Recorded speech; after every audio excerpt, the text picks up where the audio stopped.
I have 5 highlights this week in the world of AI that I wanted to share with you in this video, but I had to re-edit this video because just now the breaking news is that Sam Altman, CEO of OpenAI, has been fired by the board at OpenAI, and a new CEO, which was their chief technology officer, has been named. And the only reason I found so far is they said in the blog post that he was not consistently candid about communication with the board. Again, I broke this down in the previous video. And Sam Altman here posted a tweet. He said, "I loved my time at OpenAI. It was transformative for me personally and hopefully the world a little bit. Most of all, I love working with such talented people." We'll have more to say about this later. So as he says more, and there is more, I will make sure I research it for next week's update, so stay tuned for that. Now back to our regular AI news. The very first thing I wanted to talk about is that GPT-4 is now close to new customers. So this was Sam's last tweet. "We are pausing new ChatGPT Plus signups for a bit. The surge has been wild since Dev Day, basically. They released GPTs, everyone started building GPTs, everyone started using GPTs. That requires the paid version of ChatGPT, and because of that, it looks like they're basically experiencing a huge surge that they could not control. And what they had to do to make sure current users don't have a lot of downtime, they just stopped signups for new users. So they said they will notify you if you want to be notified via the app, and they will open the submission." This is really strange timing though. Right when he said that, this is November 14th, 3 days later, he was fired. So this is literally his last tweet before the one where he talked about being fired. And GPT-4 also added the turbo inside of the ChatGPT for Plus users. So it's been a much better experience during the last week of using it. And OpenAI did officially confirm they were working on GPT-5. Let's see what happens now that Sam Altman is out and a new CEO is in. We also don't know what's going to happen to the GPT store now, which was scheduled to be released in November, which is this month. We'll have to see what happens with that too. The second big update is from YouTube and Google's DeepMind. They have a program called DeepMind, and they released a new product called Lyria. Here's the blog post again that I'll link below. This is what Lyria is. It's an AI that could replicate artist voice, musician's voice, and help in music creation using AI. So they have a new product here, and the product is called Dream Track. So lots of different names here. So they have this thing called DeepMind that build a technology called Lyria, and Lyria build a product called Dream Track. So hopefully you could keep track of all these names. So with Dream Track, they're focusing on collaboration between artists, songwriters, and producers to help them use AI to create songs.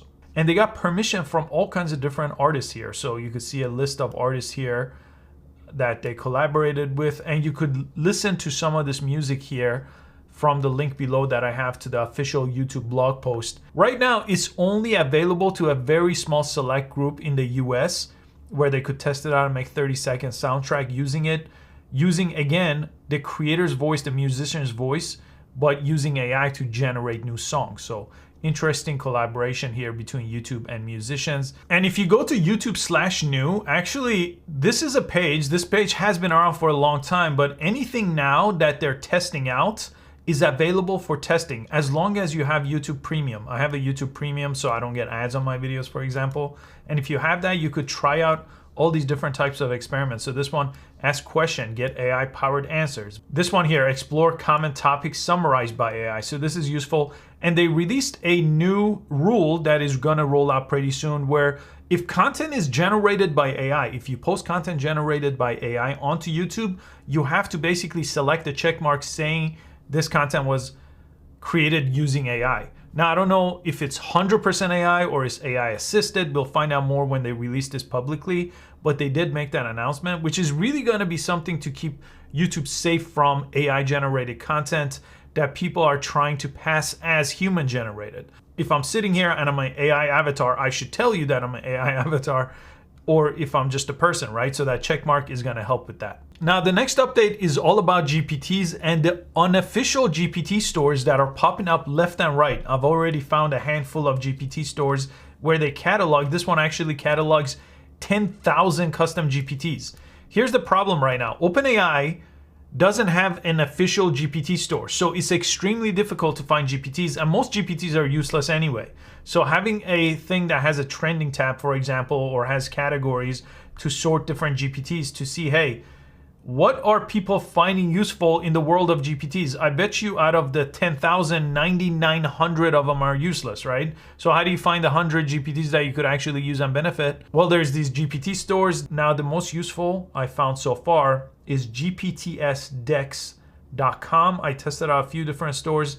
This one had the best way to sort and the best way to search. And a lot of these, again, are not going to be useful. But right now, as long as the GPT store from OpenAI is not released, you need a place to go find GPTs that are useful and submit your own so you could get discovered if you're building your own for usage. And another thing I built here is called GPT Finder. It's just a GPT here that I built using my own custom data. So I give it my own set of instructions, which is my hand-selected set of GPTs, and I'm adding to it all the time. I update it every single day and put it in the knowledge base when I'm building this GPT.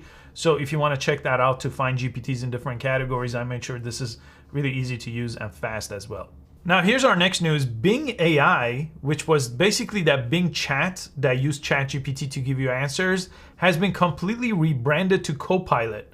So the Microsoft branding has been very confusing. They had Bing Chat AI, then they had something called Copilot inside of Windows 11. They had this other thing called Copilot that was inside of Office 365.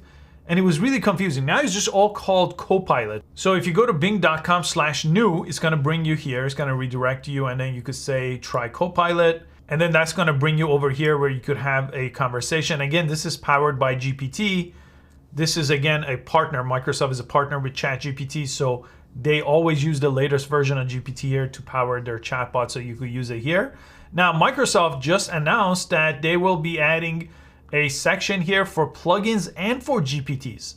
So those ChatGPT plugins and GPTs are going to be integrated into what used to be called Bing Chat. Now it's called Copilot.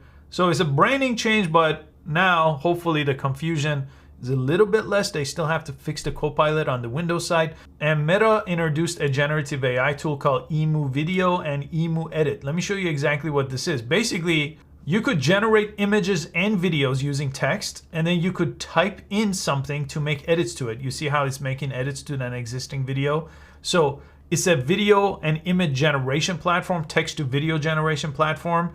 Again, this is gonna use those diffusion models that you've probably seen in Midjourney and DALL-E, but it's doing a pretty good job with these cartoon style animations. And I'm assuming they're gonna roll this out into their ad platform too. So I run a lot of Facebook ads, for example. So this is gonna make it a lot easier to use generative AI and text to video to create ads.